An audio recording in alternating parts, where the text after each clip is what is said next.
Good afternoon, everybody. Welcome back to the channel. So, got some big news here, and gonna get your input and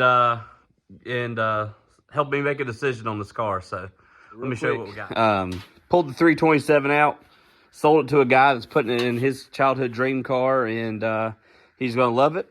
It's not proper to this car, so I got a decision to make, and I want y'all's help with it. I'm thinking of three options. A, go built 396 or 396 that's like 70s style built and have some fun and run the T16 transmission in it and see how that does. B, do LS swap and see twin turbo or twin turbo with a Tremec T56 or automatic, or B, go small block on nitrous. That's three things I'm thinking about. So yeah, so let me know what y'all's thoughts are. Drop it in the comments below and we'll go from there. So hope y'all are having a good weekend.